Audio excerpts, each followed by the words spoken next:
Let's get into a discussion about Impact Wrestling. It's the new episode of Impact Wrestling from October the 7th, 2021. This show was very dry. It was very dry. They don't really do a good job of go-home shows. Like, this is a go-home show for the Knockouts, Knockdown pay-per-view event. And it didn't really make me want to see the show. It didn't, really. Last week, I was really excited about the Mickie James, Deonna Purrazzo thing. What they did this week was okay, too. But, of course, how do you follow that? Like, how do you follow that big fight scene on the farm or in the stables? Like, how do you fight that? But we'll talk about that when we get there. Match 1, the Bullet Club, which is El Phantasmo, Chris Bay, Hikuleo, defeat Finn Juice and Chris Sabin, with Chris Bay pins Chris Sabin. I don't see this going anywhere, because I don't see what the end game for this is. I don't know why it started, really. I don't see how it ends.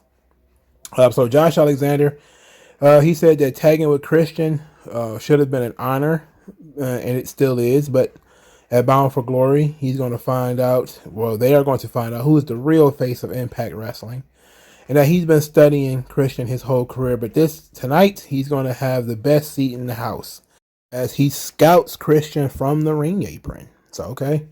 So then later, Christian says that Fulton and Ace which are their opponents tonight, aren't any slouches, but he knows that Josh Alexander is going to be scouting him because he got the best seat in the house. But he also says that he's going to learn that he's not in his league. And once he realizes that, he just hopes that Josh Alexander could keep his emotions in check. This led Daniels to show up. Christopher Daniels. And he says he's not here to chuckle and hang out with old buddies. But he decided to come do this man to man. Said that he's here in Impact Wrestling for one reason. To right the wrong. To win what he's never won. He wanted to do this again, face to face, to challenge Christian for the world title. And said he didn't care if the ring skirt says Impact or AEW. He wants a shot at that title. And you know what? This would have been an excellent story if the Josh Alexander thing wasn't already happening. Because Christopher Daniels is probably the greatest TNA wrestler that never won a title, right? And I'm not surprised that he's not. Like, you have to have guys who don't win it, but you look at some of the history of the guys that did, and you're kind of like, why not Daniels? But at the same time, they rarely, outside of tag teams, did Christopher Daniels win a lot of singles titles? I don't remember him being a singles champion that often in Impact. Of course, I know he had great matches for those titles, but I don't remember him being a champion that often. But he's probably like one of the only TNA originals that never won it. Of course, I would trade him being champion over Chris Sabin, but I mean, I don't get the choice in the matter. I didn't have the pencil in order to put that together. But it's a good story, It's Daniels thinking, at 50 something that he still got it and that he can get in there and win that title, to put a nice little cap on his career. And they, well, no, I was about to say they teased a Hall of Fame induction this year at Bound for Glory. But I think it's probably going to be Awesome Kong because she retired recently. I was about to say it probably will be Daniels, but I think it would probably be Awesome Kong.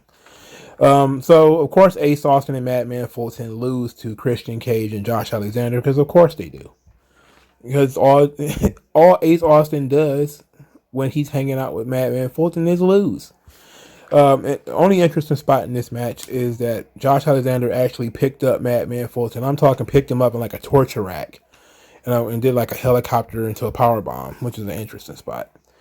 But Ace Austin is just being a doormat for the main event is very, very strange. Not exactly a fun thing if you're a fan, which you got to pull it back some. It is what it is. So that was the main event scene. I have nothing to add. I just wish that Daniels could have gotten a better time. I think it's a bad time to do this storyline because I think Josh Alexander should win the title, and I don't think you want to keep the belt on, because if you beat Josh Alexander, then really who are you going to put it on? Like legit. I didn't think it was serious at first. I thought Josh Alexander was going to be the X Division champion. But now I see that they're going to have him main event their version of WrestleMania, their Starcade and Bound for Glory. He got to win, right? So. But in any event, Christopher Daniels versus Christian could be fun. Maybe they'll do it on TV. Who knows? That would be fun. All right, so then we get to my favorite part of the show of the week. Heath and Violent by Design. So Heath comes out and he's Jack dude. I don't know why he's so big. He's just big all the time now. So he says that he's been out a year and that everybody's had a rough year, but for him the year was especially bad because he lost his best friend. Says that, for a while there, they were talking on the phone, texting each other. Then all of a sudden, his friend went off the radar. And for months and months, there was no calls. There was no contact at all. He just went off the radar. He says he doesn't blame Rhino for that because Rhino's been brainwashed by Violent by Design. And, that's starting to really piss him off. So this led Violent by Design to come out there. And Eric Young took over the promo saying that, what part of this don't you really understand, sir? The Rhino that you know is gone. That guy doesn't exist anymore. And you don't get to talk to Rhino. I speak for Rhino. And we don't have nothing to say to you. And that Rhino belongs to me. So you need to go away and never come back. So he's, basically like, hey, I've been out for a year. I'd be damned if I just walk away from this. This led to the big fight between the two of them. Of course, Violent by Design beat the dog-ish out of Heath. Cover him in the flag of Violent by Design. A lot of flags being covered these days. And that's it. Rhino did not come out there to help him. Of course, commentary, Josh Matthews and D'Lo. It's the Josh Matthews problem. We'll talk about that later. But this was a good scene. I like this whole ordeal here with, them fighting it's a tug of war for Rhino's soul. And I don't mind that. I think that it's good drama, You want to see where it's going. You want to see how Heath is going to snap Rhino out of this brainwashing. How is he going to find him?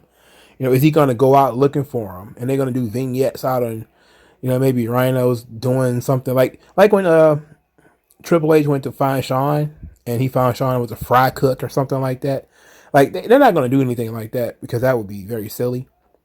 Like, nobody wants to go, go find Rhino and Rhino is, teaching math and to second graders or something silly like that. But, that would be something I would do, personally. I would have Rhino doing, odd jobs. He would be like a carpenter or something like that.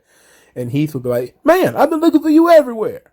And trying to talk him into coming back into wrestling or trying to shake that control that they have over him. But that in and of itself is an interesting angle, and it's done. They're doing a good job. And Eric Young, I really ripped him when he left WWE, and he had this attitude like he should have been pushed and should have been a top guy. But since he come back, since he's found this Violent by Design thing, he's been really good. This whole Violent by Design angle, which began after he won the title and he lost it to Eddie Edwards. Anything that involves Eddie Edwards is pretty bad these days. But after that, he started doing the Violent by Design. This got very good. He's been on a roll, especially with his promos and how they put the characters together. The booking hasn't helped because this should be a top level feud. These guys should be running things. They should at least have titles. But I understand why they lost the titles because, that's part of the story, right? That the sickness took over and Rhino cost them the tag team titles. So I'm enjoying that. That was my favorite segment of the week. Now we talk about my least favorite. Willie Mack and Rich Swann. Willie Mack wants to be a 2-time X Division champion. As if anybody remembered him being the champion the first time. This led Brian Myers' goons, Zicky Dice, and Manny Lemons to show up and say that. So they get into a verbal discussion to Rich Swann challenged them to a tag team match. Then they go to Brian Myers and suggest that they can beat Rich Swann and Willie Mack if he was in their corner. Brian Myers says, nope, me and VSK already lost to these guys, so you guys don't have a chance. I'm not going to be out there sitting out there to watch. Besides, we got this sweet bus we're going to go hang out in and drink beer or something. Drink soda, whatever. Pop. It's Pop in Michigan. Pop in Detroit, rather. No, he's not going to be there. He decided not to be. Of course, they lose anyway. Rich Swann and Willie Mack defeat Zicky Dice and Manny Lemons. And in this match, Willie Mack twisted Manny Lemons' nipples. Oh boy. After the match, the learning tree, that's what they call Brian Myers' stable now. They beat up Rich Swann and Willie Mack, beat them up. And I was okay with that part, but this is painfully dry. It's not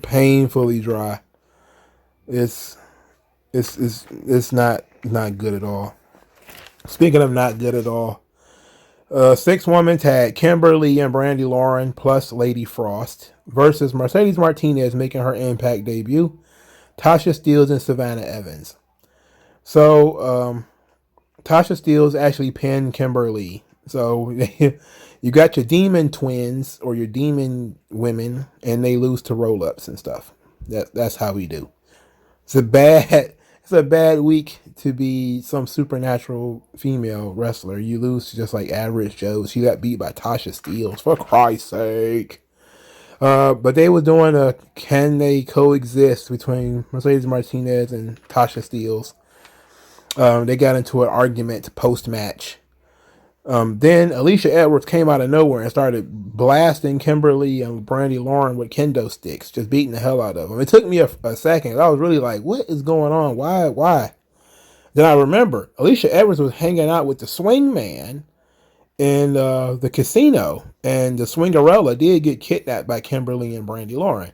So that's what she was beating them up for, because she was trying to find out where the swingerella is. So, and they get backstage, and Alicia Edwards is very, very bad at being intense or angry. And she still tried.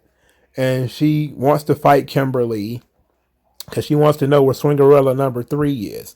Like that. Some friend, you just call her Swingerella number 3. Like her name's not Christy or anything like that. You literally could have made up a name like Janice on the spot or something. Swingerella number 3. Anyway, Alicia Edwards wants to fight Kimberly for kidnapping Swingerella number 3. Gail Kim, instead of giving her the match that she asked for, decide to make a Monsters Ball Fatal 4-Way match that features Alicia Edwards, Kimberly, and 2 other people who I didn't remember and didn't write down. I was like, okay, whatever. At this point, whatever. It is what it is. Anything to get us through today. So Tenille Dashwood has her silly TV show where her and Madison Rayne are socially distanced, cheek kissing. It is absolutely abysmal. Decay shows up. There's a long verbal tirade by Tenille, which is bleeped out because I don't know why. To which Rosemary says that, oh, you have a bit of a dark side. Then she gives us their titles, which is like something out of an Edgar Rice Burroughs novel. It was like, I see you've met Havoc of the Wasteland Tribe, and I, Rosemary, what she call herself? The heir apparent to the demon undead realm or some shit. I'm just kind of like, oh my god, man. Like, did I wake up in a game of D&D? I don't know, man. In any event, Tenille starts getting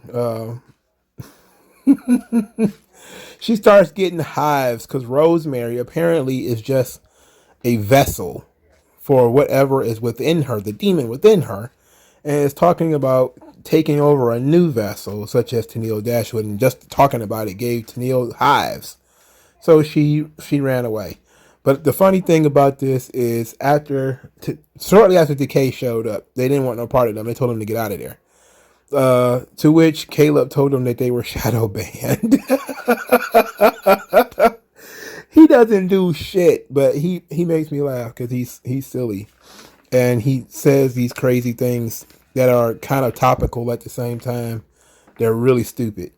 And this one actually was fitting. Like you got these two people who are talking about being undead warriors and shit, and he's talking about, oh, you're shadow banned. So get it, shadows, undead realm. Never mind. Moose and John Morrissey, not John Morrissey, W. Morrissey. Where did I get John Morrissey from? Anyway, Moose says that heroes don't win the day here. Heroes get sent to the hospital, and said that this isn't, and Morrissey said this isn't a friendship, it's an alliance. They said they will dominate the call your shot gauntlet. Then Moose stood in front of Morrissey, eye to eye, says, I can say this to you man to man because I know you're going to do the same to me, but I'm looking to kick your ass. And then Morrissey said, you're absolutely right. I intend to kick your ass in the call your shot gauntlet. Call your shot gauntlet. Jesus. The third match, Black Taurus versus Steve Macklin versus Petey Williams in an X Division Championship qualifier match. Steve Macklin pins Petey Williams. Of course he did, because he always pins Petey Williams. And Black Taurus cannot win anything, ever, despite the fact that he's awesome. He's never allowed to win, or do anything cool, or even look cool. It's not good. But what is good, Swingman crying. Swingman was having a fit that he's being kicked out of the that Swinger's Palace is done. So everything is in boxes, and Hernan Daddy and the Swingerellas, and it's a hard time. He's in there weeping, dog. And then we get the gags.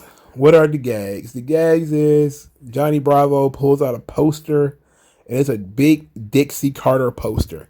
To which, or was it Hernan Daddy that pulled it out? It was one of the two. Anyway, Swinger just started being real pervy. Like, oh yeah. Gotta keep that one, Daddy. So followed by waddles his ass in the club, right? And he just wanted to see that if it was really closing down. And Hernan Daddy told him he was banned. He was like, but you guys are out of business. He was like, out of business, in business, doesn't matter. You're still banned. Then followed by says, like, all the stuff in these boxes, I think a lot of this stuff is paid for with my money. And he says that you guys got what you deserved. And Hernan Daddy told him straight up, you're going to get what you deserve if you don't get out of here. So then followed by basically says something else smart and leaves.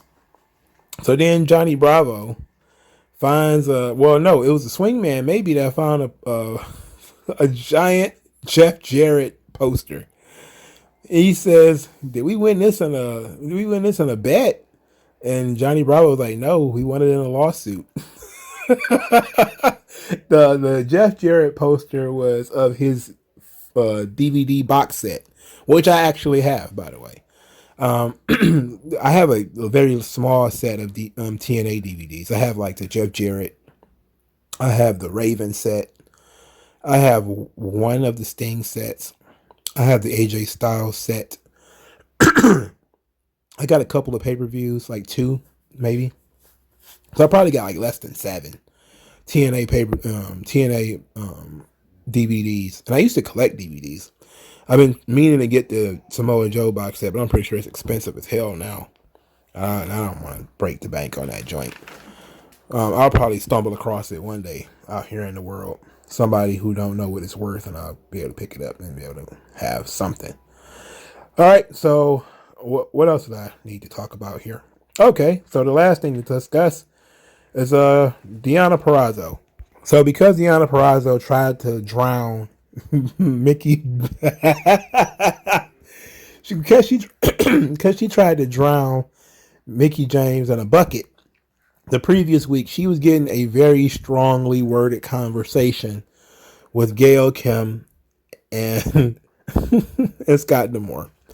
They're having a high-level meeting about her punishment and what's going to happen to her for trespassing on Mickey James' property and attacking her. So as we go in there with Gia Miller, Mickey James bursts in the scene and attacks Deonna Purrazzo. Then it's a huge fight scene, and they needed to be separated. Scott Demore had enough. Enough's enough. No more of this. He decides to put a no touch order and no contact. They cannot fight each other anymore. And of course, if they do, Mickey won't get her title shot. Deonna will get stripped of her belt. Don't do it. So from there, Gail Kim decides, oh, we're gonna, because you guys won't stop doing bad stuff to one another. How about you have a pick your poison challenge? That Mickey is going to pick Deonna's opponent. Deonna is going to pick Mickey's opponent. And instead of doing this both on the same show, they decided to do it on the Knockouts Knockdown show that Deonna Purrazzo will have to wrestle a mystery opponent picked by Mickie James. Now, I get why they would not put the title on the line. Like, I don't understand why the champion of your promotion is not defending the title on the show to which she is the champion of. But, I mean, stranger things have happened. But I think this thing is taped. I don't know the spoilers, so I don't know who it's going to be. But I'm guessing it's going to be somebody pretty big, if they're saving it for the Impact Plus event. So that's Impact for the week. The Deonna Purrazzo stuff was interesting because she blasted in that room and attacked Deonna. Like, I wish that some guys would show that kind of level of intensity. And I like the Violent by Design stuff, but his Bullet Club shit, this Willie Mack and Rich Swann, this stuff is so dry. The lack of, it's just life missing from this show. It's just plain. It's the same structure every week. Josh Matthews is awful. Jesus. Oh, he's so bad. He's back and he's bad. Oh, he's terrible. Matt Stryker needs to just, I don't care if he does commentary by mail. He needs to do something. He can't be taking time off, man. Like, we can't have that. We can't play that game. Josh Matthews too terrible for this. In any event, like this video, share this video, subscribe to the channel, rather. And I'll talk to you guys later, man. Peace out. Skin tone, so why attach yourself and piggyback the wealth you didn't earn or lack yourself? I'm telling you to own up to your own success and failures. It's a reason why these sleazy